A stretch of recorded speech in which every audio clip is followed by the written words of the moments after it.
10h midi, 10h midi, 10h midi.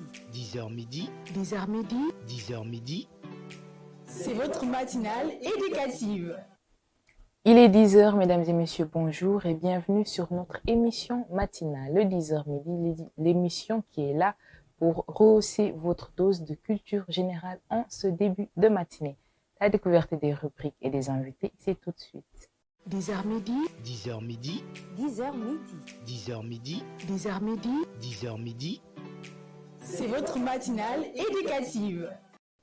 Aujourd'hui, nous allions vous présenter la rubrique Leadership et Éducation, dans laquelle nous allions discuter de l'apport du scoutisme dans l'éducation, avec comme invité à ce jour Lassana Sagna, qui est commissaire des éclaireurs du district de Colobane, également formateur adjoint des éclaireuses et éclaireurs du Sénégal. Il est moniteur collectif et également secouriste diplômé. Bonjour Lassana. Bonjour Maya, Et bienvenue à Téléécole. merci pour l'invitation. Alors, aujourd'hui, nous allions parler de l'apport du scoutisme dans l'éducation. Nous voyons que c'est une activité que les jeunes sont en train d'emprunter durant les vacances et nous aimerions vraiment savoir qu'est-ce que c'est qu'exactement le scoutisme. Merci beaucoup. Le scoutisme, pour définir le scoutisme plus simplement, je vais dire que c'est un mouvement éducatif mondial. Un mouvement éducatif mondial non formel qui est destiné aux jeunes, qui leur permettent de développer leur autonomie, leur sens de responsabilité et leur sens de service. D'accord. Donc, vous dites que c'est un mouvement éducatif mondial. Non formel. Qu'est-ce qui a amené ce mouvement? Quelles ont été les origines? Comment est-ce que l'idée est venue à telle personne ou tel mouvement, à tel regroupement, de mettre cela en place? D'accord. Bon, le mouvement scoutisme est né en 1907 dans l'île de Brownsea par le biais du militaire Lord Stephen Sims Badampole, qui était un sergent militaire anglais qui était parti en mission en Afrique du Sud, dont l'idée lui est venue lorsqu'ils étaient embarqués par les ennemis et les enfants Zoulous l'ont aidé à carrément se sortir dans cette mission. Donc, une fois retourné en Angleterre, l'idée lui est venue de rendre service à ses enfants. Donc, il a formé les jeunes Zoulous, mais dans un camp du scoutisme. Dans un camp du scoutisme. Donc, le scoutisme, en fait, il était déjà là. Ouais. D'accord. Et donc, il voulait rendre service à ses enfants. À ses enfants, en les éduquant, en leur apprenant certaines choses. Donc, il a créé le mouvement scoutisme en 1907 dans un camp dans l'île de Brownsea, pendant un camp de 20 jours. D'accord. Et est-ce qu'aujourd'hui, ce scoutisme-là, ces activités scouts, est-ce qu'elles sont que dédiées aux enfants ou toute tranche d'âge peut s'y joindre? Le scoutisme est dédié à toute tranche d'âge. C'est un mouvement, comme si on parle d'éducation, et l'éducation commence à la base âge. Donc, dans le mouvement scoutisme, on remarque qu'il y a 4 branches. Celui des tchats, des adolescents, des jeunes routiers et les aînés. D'accord. Et qu'est-ce qui est la particularité de ces différentes, on va dire, branches? Quelles activités est-ce que vous y faites réellement et qu'est-ce que ça apporte aux enfants ou aux personnes même qui sont vues qu'il y a différentes branches dans chaque branche? D'accord. Bon, concernant les activités qu'on mène avec les jeunes, ça dépend sur le programme qu'on va présenter aux jeunes. Et c'est les scouts, pour rédiger un programme, nous avons besoin des besoins et aspirations de ces jeunes. Donc, au début de l'année, on recueille tous les besoins et aspirations des jeunes. Par exemple, lorsqu'un enfant te dit que je veux devenir pilote, ou je veux devenir médecin, donc tu dois rédiger un programme qui va lui mener à s'activer sur cela. Tu ne vas pas lui former à devenir médecin, mais tu vas rédiger un programme qui va l'activer sur cela, qui va lui motiver à continuer ses ambitions sur ça. D'accord. Par exemple, lorsque j'ai un jeune qui me dit je veux devenir pilote d'avion, donc sur le programme que je vais rédiger, je vais quasiment essayer d'instaurer des visites à l'aéroport ou bien une discussion avec un pilote et faire ces démarches pour qu'il puisse rencontrer ce pilote. Une fois après une discussion avec le pilote ou bien une visite à l'aéroport, donc sa motivation va continuer et il va continuer à travailler plus à l'école pour atteindre ses objectifs. D'accord. Donc, on peut dire qu'en fait, que les scouts, vous participez vraiment à ce que l'enfant choisisse très tôt le chemin qu'il veut dans sa vie. Exactement. Et par rapport à, voilà, on va dire que vous êtes en train de construire un espace favorable à ce rêve qu'il a et qu'il ne l'abandonne pas en route. Alors, d'habitude, quand on parle de scout, il y a des habits particuliers que vous portez. À chaque fois qu'on voit un scout, en fait, on sait que lui, c'est un scout. Ouais. Et là, on voit que vous portez un foulard entrecroisé. Qu'est-ce que ça signifie, en fait, pour vous? Et pourquoi est-ce que les scouts choisissent ce genre d'accoutrement? C'est pour une identification. Ça nous permet de nous différencier des autres. Et le foulard, par exemple, je vais prendre ce foulard, c'est un symbole. Ça fait partie du cérémonial. Et on voit les différentes couleurs dans cette phrase. Dans cette foulard, le mauve parle de la fraternité, de l'entraide, etc. Et cette couleur bleue parle de la région de Dakar. Chaque région a sa couleur. Et le rouge parle de la branche, c'est-à-dire la branche aînée. Si c'était pour les cadets, on va avoir le mauve, le bleu et la jaune. Et pour l'autre branche, la branche de l'adolescent qui de 13 à 17 ans, c'est la couleur verte. Et la branche du jeune routier, c'est-à-dire de 17 à 21 ans, c'est la couleur blanche. Et les aînés portent la couleur rouge. D'accord. Donc les couleurs parlent, on va dire. Exactement. D'accord. Alors plus haut, vous aviez parlé des 4 branches, vous avez parlé des tchats, des adolescents et de 2 autres qui reviennent après. Donc vous avez dit que vous mettez en place des programmes, que vous récoltez les besoins, aspirations pour pouvoir accompagner cet enfant qui veut accomplir son rêve. Et quand il s'agit d'adolescents ou de personnes beaucoup plus âgées, quelles sont vraiment les activités phares que vous déroulez au sein de vos programmes? Concernant les personnes les plus âgées, les aînés, c'est-à-dire ils s'engagent plus sur les activités communautaires, les projets collectifs pour aider carrément la communauté. Une de leurs lois dit que le Maodo met ses compétences au service de son pays. C'est-à-dire, j'ai des compétences, je l'applique pour servir mon pays.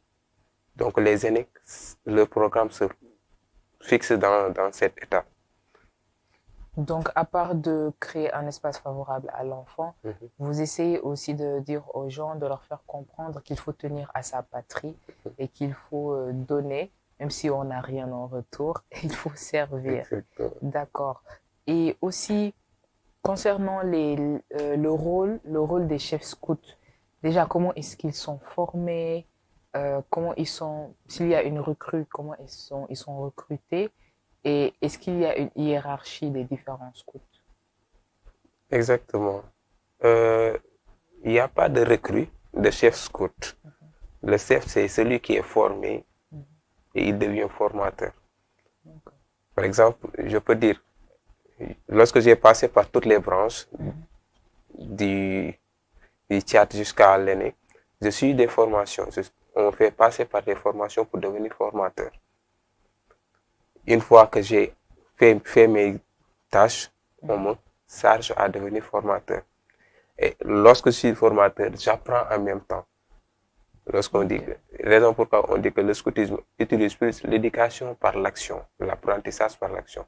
On travaille plus par l'action que par la partie théorique, comme l'école, etc. Ok, d'accord.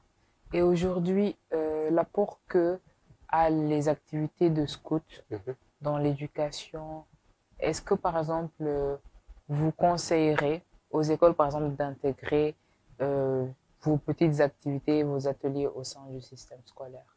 Bien sûr, c'est ma vision, c'est la source qui va plus me motiver en fait. Parce que si on parle d'éducation, on doit former ces jeunes à être de bons citoyens, à être des leaders de demain. Donc, cette partie, cette éducation formelle qu'on recueille à l'école et l'éducation traditionnelle de la famille ne complète pas carrément l'individu à devenir un bon citoyen. Le scoutisme permet à ces enfants de devenir de bons citoyens. Par exemple, si tu instaures chez l'enfant de dire la vérité dès le bas âge. Par exemple, pour les articles, les lois des cadets, on te dit que le louveteau, le tchad, dit toujours vrai. On apprend ça à l'enfant, de dire toujours la vérité. Donc cet enfant, lorsqu'il grandit avec ça, donc il sera quelqu'un d'honnête. En l'apprenant à respecter l'engagement de son clan. Lorsqu'on prend une décision en groupe, de le respecter. Lorsqu'on l'instaure de respecter sa patrie, de respecter la citoyenneté, de ne pas salir. Donc, cet enfant qui grandit avec ça, qui continue à l'exercer, donc on n'aura plus besoin de dire aux personnes d'être de bons citoyens, d'être disciplinés, etc. Parce qu'on a instauré cette éducation dès son bas âge. Raison pourquoi le scoutisme, en fait, c'est un mouvement dont je souhaite carrément qu'on l'instaure plus au niveau des établissements élémentaires pour permettre à ces enfants de bénéficier de l'éducation non formelle du scoutisme. Non formelle, d'accord. Et d'habitude, les personnes qui viennent s'inscrire, et là je parle beaucoup plus des enfants, qui viennent intégrer les activités scouts, est-ce que ce sont des parents qui sont, on va dire, au courant des activités ou qui ont un amour pour ce genre de programme? Ou est-ce que ce sont parfois des enfants terribles qu'on dit que voilà, ici il y a un camp, donc dès qu'ils entendent camp, ils amènent leurs enfants. Quel type de personnes est-ce que vous recevez exactement? On reçoit toutes sortes de personnes. On reçoit tout le monde. Par exemple, on fait des sortes de recrutement au niveau des établissements. Et une fois qu'on passe au niveau des établissements pour parler du scoutisme, parler de l'objectif carrément du scoutisme, une fois après le recrutement, on fait porte à porte chez les parents pour leur faire savoir que leur enfant est venu pour participer au scoutisme. On n'impose pas à l'enfant de venir faire le scoutisme par force sans l'autorisation de son parent. Parce que toute activité qu'on va faire, on aura besoin de l'autorisation parentale. Parce qu'on veut carrément coopérer avec les parents pour pouvoir éduquer l'enfant. Parce qu'on ne peut pas prendre l'enfant de quelqu'un et lui dire on va t'éduquer par force. C'est impossible. Claire. Exactement. Raison pourquoi on préfère toujours coopérer par les parents. D'autres, ce sont des personnes qui ont eu leur passage dans le scoutisme. D'autres ont eu passage dans d'autres mouvements de flamme. Parce qu'il n'y a pas que le scoutisme. Il y a la Croix-Rouge, il y a les CVAV, il y a les scouts catholiques, il y a les éclaireurs du Sénégal. Il y a beaucoup de mouvements de jeunesse qui sont ici au Sénégal. Et chaque mouvement a sa spécialité. D'accord. Et pourquoi le nom éclaireur? Éclaireur, c'est un nom français. Pourquoi est-ce que dans votre présentation, vous n'avez pas parlé de scout directement? Je n'ai pas parlé. Ou est-ce que scout fait référence directement aux éclairs? Exactement. Un scout est un éclaireur. On dit scout. Scout veut dire lumière. Lumière, c'est scout. C'est anglais. En fait. C'est anglais. Lorsque le scoutisme est venu en France, ils n'ont pas voulu utiliser le nom anglais. Ils ont changé en disant éclaireur de la France. Mais une fois ici au Sénégal, on nous appelle des éclaireurs et éclaireuses du Sénégal. D'accord. Alors là, il y aura plus de confusion comme celle que j'en avais. Et tout à l'heure, vous avez parlé de l'enseignement traditionnel que vous êtes en train de faire avec ces personnes qui intègrent et de dire en fait que l'école, le système scolaire ne va pas tout nous donner, comment réagir avec les gens, comment se comporter et faire savoir à l'enfant ou à l'individu qu'arriver à un âge, c'est à toi en fait de te prendre en main. Et aujourd'hui, comment est-ce que les activités de scout favorisent l'esprit critique de l'enfant et aussi son autonomie? D'accord. Concernant l'esprit critique et l'autonomie de l'enfant, Je dirais que lors des activités, lorsqu'on organise une activité, par exemple un camp, lors d'un campement, on donne à l'enfant des tâches ou bien des responsabilités à être à la tête d'une activité. On lui impose à gérer son activité en lui mettant des situations dont il doit résoudre. Donc là, il y a vraiment son cerveau qui va réfléchir. Exactement. On lui met dans une situation dont il sera le leader, il sera obligé de réfléchir et de mener carrément le groupe vers l'avant. Par exemple, la branche de l'adolescent, dont on les divise par 8 en patrouilles. Sur chaque patrouille, il y a un leader. Et le patrouille, on choisit le nom d'un animal. Par exemple, on dit, ce patrouille s'appelle Lion. Donc, toutes les 8 personnes doivent avoir le charisme et le caractère d'un lion. Donc, il doit se comporter comme un lion. Donc, c'est au leader de donner cette image carrément à son patrouille. Et d'être à la tête pour mener carrément son équipe vers la réussite de cette mission. D'accord. Maintenant, s'il arrive, par malheur, je vais dire, que ces personnes, en fait, elles n'arrivent pas à incarner ou à réussir la mission, qu'est-ce qui se passe? À ne pas réussir la mission. Non, je ne dirais pas à ne pas réussir la mission, mais à ne pas passer. Si ils ne passent pas cette mission, ils vont reprendre. Parce que c'est le scoutisme, c'est étape par étape. On part piano, petit à petit jusqu'à arriver à notre destination.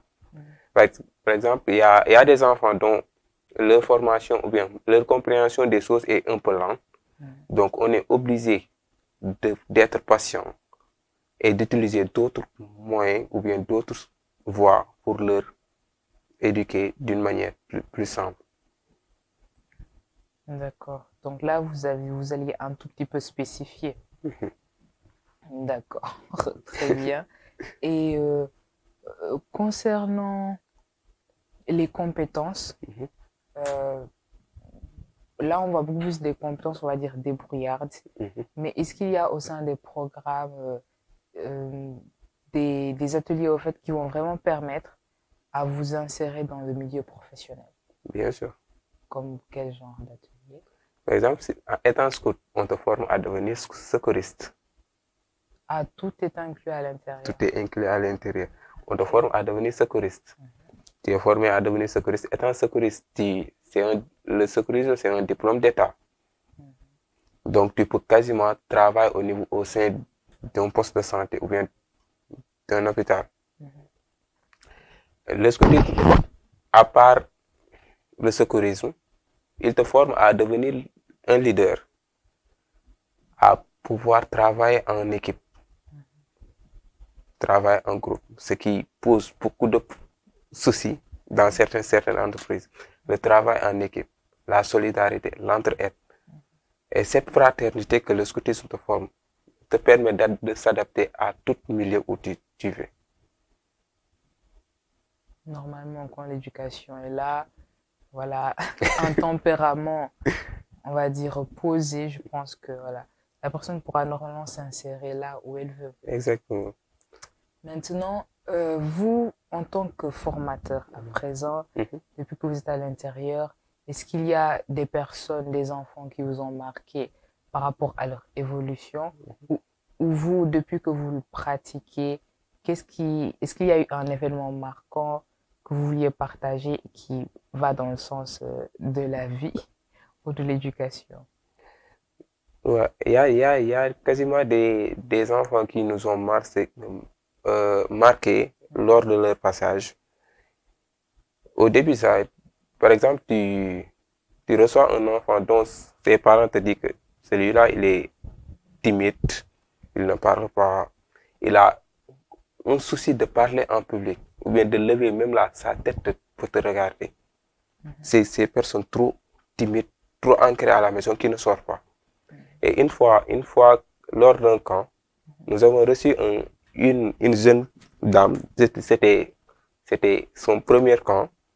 Elle était venue avec 2 valises et des sacs, etc. lorsqu'il est arrivé, elle est venue en retard. Lorsqu'il est arrivé dans le camp, tout le monde s'étonnait. Qu'est-ce qu'elle va faire avec tous ces bagages? C'était un camp de 10 jours. Ah, C'était un camp de ah, 10 les jours. femmes. Ouais, elle est venue avec tous ces matériels, etc. Donc, les jeunes m'ont interpellé. Chef, qu'est-ce qu'elle va faire avec tout ça? Est-ce qu'elle va porter tous ses amis? Ah, je ne sais pas. Mais on verra avec le temps, d'ici le camp. Une fois installée, elle dit que non, je ne mange pas ça, je ne fais pas ça, je ne bois pas ça, etc. Donc, il n'y a pas de souci pour nous. On ne t'impose pas à faire ça. On te laisse sur ton coin. Nous, on continue à faire notre activité. Et toi, tu vas vouloir intégrer l'activité. Forcément. Et pour pouvoir intégrer, il faut s'adapter à nous. Mais lorsqu'elle est venue, j'ai eu à parler avec ses parents. Sa mère me disait qu'elle ne l'aidait pas à la maison sur les tâches, etc. Ok.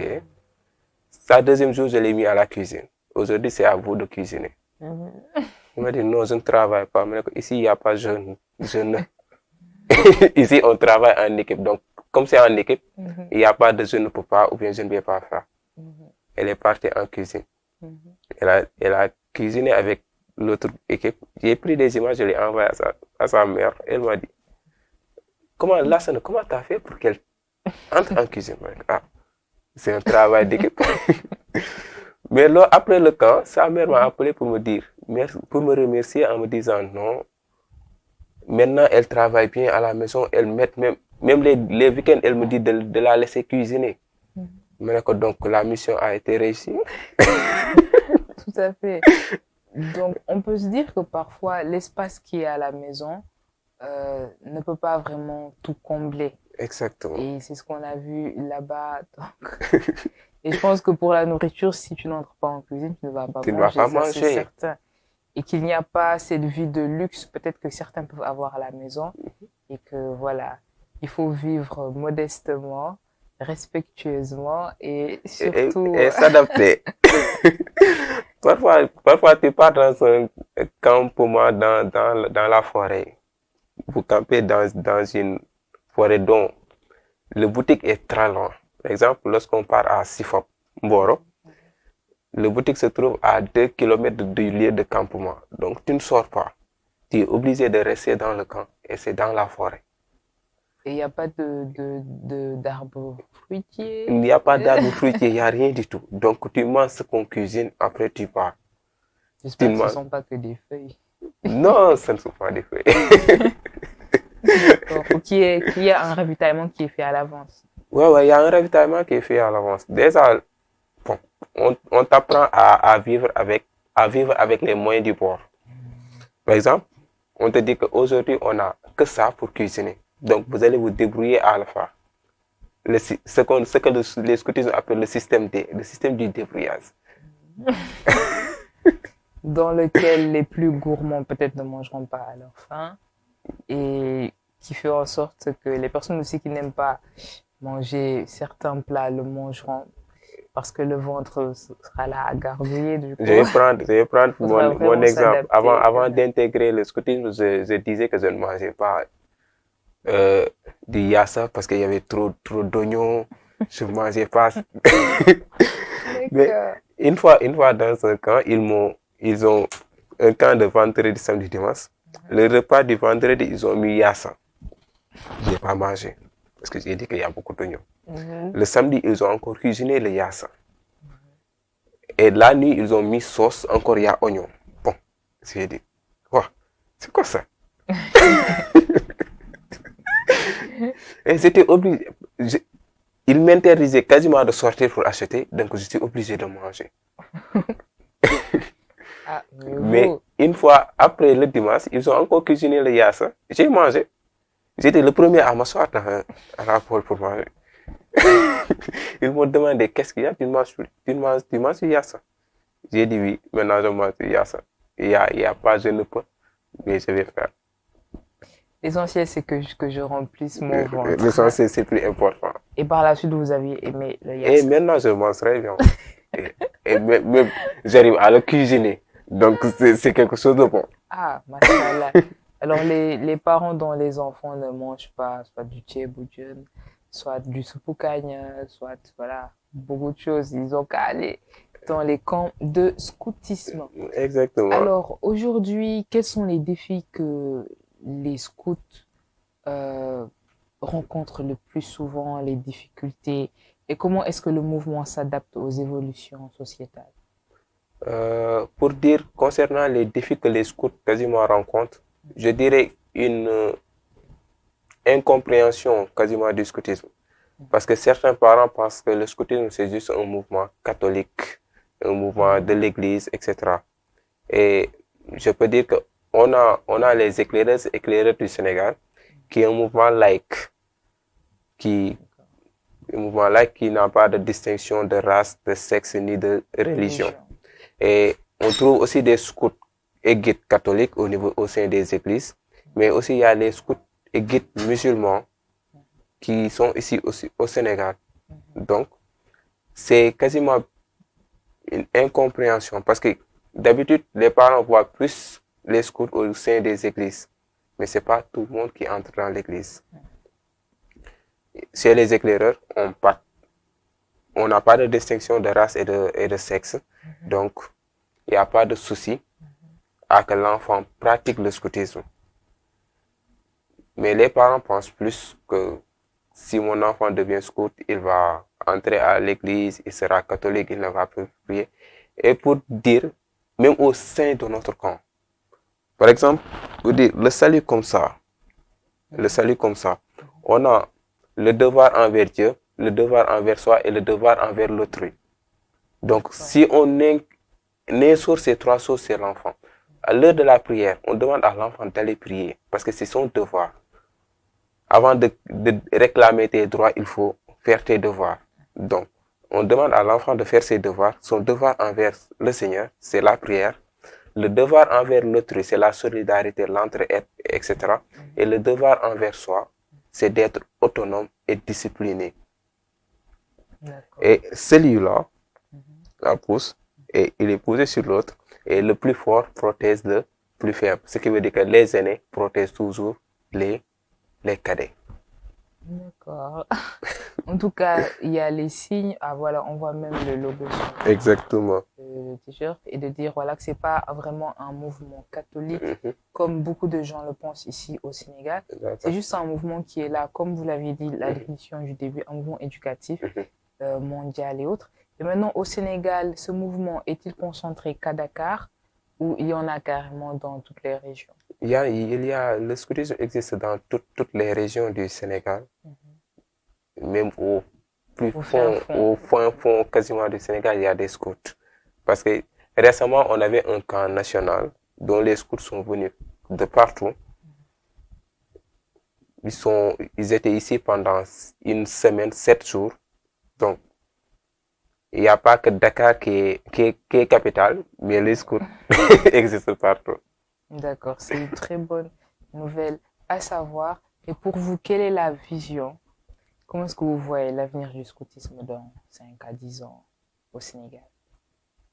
Dans 5 à 10 ans. Je dirais que le scoutisme pourrait, en intégrant les écoles, carrément, on peut voir le Sénégal dans 5 à 10 ans,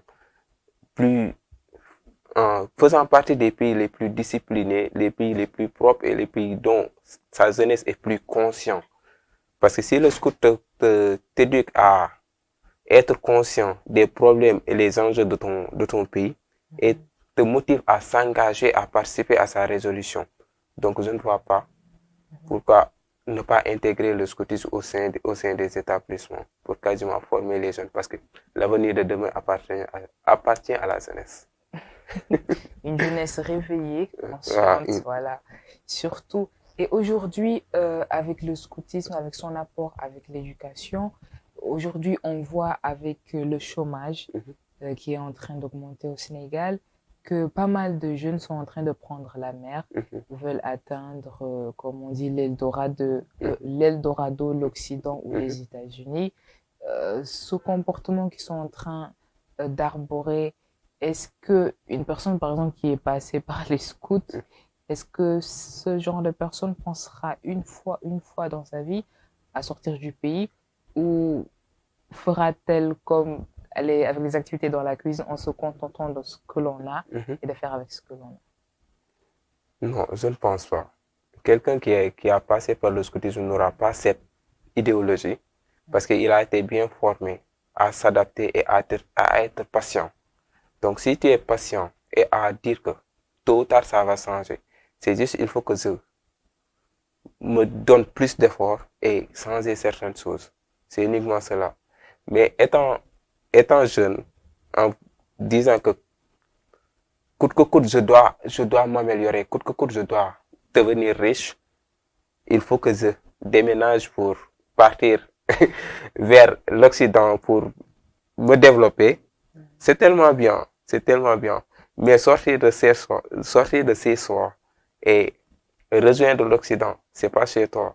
Donc tu ne sais pas ce que tu vas trouver là-bas. Et le scout t'apprend à être débrouillard, à être autonome et content de ce que tu as. Machallah. Alors, merci beaucoup, Lassana Sagna. Je rappelle qu'il est commissaire des éclaireurs du district de Colobane, formateur adjoint des éclaireuses et éclaireurs du Sénégal, moniteur collectif et également secouriste diplômé. Nous avions discuté comme thème de l'apport du scoutisme dans l'éducation et tu as commencé à définir le scoutisme comme un mouvement éducatif mondial qui est là pour amener une intégrité et pouvoir montrer aussi la voie aux personnes, aux jeunes, mais aussi aux personnes qui veulent se développer dans cela. Et tu as eu aussi à nous faire savoir que ce n'est pas que pour les enfants. Il y a différentes branches, 4 branches dans lesquelles il y a chaque tranche d'âge. Donc tout le monde peut s'y retrouver et de dire que les activités de scout, c'est vraiment pour faire en sorte que la personne individuelle devienne un bon citoyen, un leader de demain. D'ailleurs, je ne sais pas si dans les scouts, il y a quelqu'un qui est devenu une grande autorité au Sénégal, peut-être. Je vais en profiter pour présenter mes condoléances au doyen Abdou Matar Mbou, qui était éclaireur du Sénégal. Ah, Inch'Allah, qu'il repose en paix. C'était un grand homme qui a eu à faire beaucoup de choses pour le Sénégal. Alors, la démonstration est là. Ça a été utile dans sa vie. Alors, donc, les besoins, donc, vous avez dit comment est-ce que se passent les programmes. Dans un premier temps, les personnes qui viennent, vous êtes en train de récolter leurs besoins, aspirations, c'est comme ça que vous l'avez appelé. Par exemple, si c'est l'enfant qui veut devenir aujourd'hui un pilote ou qui veut devenir un agent administratif ou autre, vous allez faire en sorte qu'il y ait cet espace favorable à lui pour qu'il commence à y réfléchir, de savoir si par exemple c'est une filière vaste, quelle filière est-ce qu'il va choisir, quelle branche est-ce qu'il va vraiment se diriger. Et donc, votre objectif, votre but, ce sera vraiment de faire en sorte que ce rêve ne part pas de la tête de l'enfant, que ça reste là et qu'il continue à aller vers cela. Alors, vous aviez aussi, on a aussi parlé de votre accoutrement, du foulard, de comment vous vous habillez, et aussi des couleurs. Donc, concernant les couleurs, vous aviez parlé de fraternité, de la région et d'autres aussi. En tout cas, l'accoutrement parle, les couleurs parlent, ainsi que le signe de salut que je maîtrise. Le devoir envers Dieu, le devoir envers soi et le devoir envers l'autrui. Envers l'autrui, vous voyez. Donc, il y a Dieu, il y a les autres, il y a moi, et il y a aussi les autres.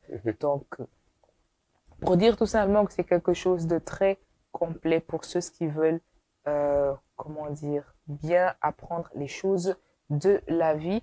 Et de dire au fait que le scoutisme, ce qu'il apporte vraiment de plus par rapport à l'éducation de l'individu, ce qu'on ne nous apprend pas à l'école, autrement dit les leçons de la vie, les compétences qu'on peut avoir, comment est-ce qu'il faut se comporter, la confiance en soi, vous en aviez parlé, l'esprit critique, l'autonomie aussi, et de faire comprendre aux enfants surtout qu'il y a un moment, papa et maman ne seront plus là et que ce sera à moi de gérer ma vie. Et vous avez eu à dire que, par exemple, dans la branche adolescent, les 4 branches dont possède le scoutisme pour les activités, il y a une activité dans laquelle il y a des situations à résoudre. Bon, moi, je vais appeler ça peut-être énigme ou autre, dans lequel il faudra essayer de résoudre. Et que d'habitude, c'est divisé en groupes et que chaque groupe aura une nomination. Vous avez tout à l'heure donné l'exemple du lion. Mhm. Il pourrait y avoir d'autres exemples et de faire en sorte en fait que ce groupe incarne vraiment la nomination qu'on lui a donnée Exactement. et fasse, on fasse carrément tout pour le réussir. Mhm. Et vous aviez aussi parlé du système D, le système des brouillards, dans lequel les enfants qui n'aiment pas manger le yassa continueront, l'aimeront après, ceux qui n'aiment pas travailler à la maison, ceux qui sont toujours dans leur coin, seront obligés de s'allier aux autres, de travailler en groupe pour pouvoir se départir de cette mauvaise habitude. Donc, en somme, ce qu'on a pu apprendre, c'est que en intégrant le scoutisme, en fait, vous alliez travailler une meilleure version de vous-même. Et on l'a vu avec cette jeune fille qui, à la maison, ne faisait rien et que sa mère était, on va dire, surprise de voir que finalement, elle savait faire des choses. Alors, et encore de dire que l'exemple dont vous avez donné à Amadou Martarbo, on a vu, il y a quasiment pas eu de scandale, comme d'habitude on le voit avec les grandes personnalités. Et ça, comme vous dites qu'il faisait partie des éclaireurs déjà, c'est quelque chose de très bon à tenir et c'est confiant quand même. Donc pour les personnes et les parents surtout qui veulent faire intégrer leurs enfants, n'hésitez pas, et aussi de dire que c'est un mouvement laïque. Voilà, vous déjà, vous êtes musulman. Je suis donc musulman. la preuve est là. Alors, Lassana, concernant l'apport du scoutisme dans l'éducation, quel est votre mot final que vous vouliez partager? Un conseil? D'accord. Je dirais que la force du scoutisme, c'est la loi. Et le scoutisme n'est pas dirigé par des interdictions, mais gouverné par des indications positives. Donc, ayez confiance quasiment au scoutisme. Donnez l'opportunité à vos enfants de pratiquer le scoutisme parce que c'est une école de la vie et l'école de la vie permet à tout le monde de se développer dans son coin et de sortir quasiment de son zone de confort. Et le scoutisme aussi doit quasiment s'adapter à la nouvelle technologie. S'adapter quasiment à la nouvelle technologie parce qu'on est au 21e siècle et on parle plus du côté de numérique de la technologie. Instaurer la nouvelle technologie au sein du scoutisme et ça permettra à plus de visibilité et permettra aussi à plus de compréhension des choses envers les parents et envers même les enfants. Et surtout. Ouais. Merci beaucoup, Lassana. Ça a été un plaisir de vous recevoir sur le plateau de la télé-école. Aujourd'hui, donc, comme je viens de vous le dire, nous étions dans la rubrique Leadership et Éducation et nous sommes à la fin du thème qui était l'apport du scoutisme dans l'éducation. C'est toujours un plaisir de vous retrouver dans la matinale éducative pour discuter de thèmes importants, d'avoir des invités de marque et de faire tout en sorte que vous ayez une culture générale en ce début de matinée. Restez connectés sur la télé-école et surtout, merci encore de votre fidélité à nos programmes. À bientôt. 10h midi, 10h midi, 10h midi. 10h midi, 10h midi, 10h midi, C'est votre matinale éducative. 10h midi, 10h midi, 10h midi. 10h midi, 10h midi, 10h midi. C'est votre matinale éducative.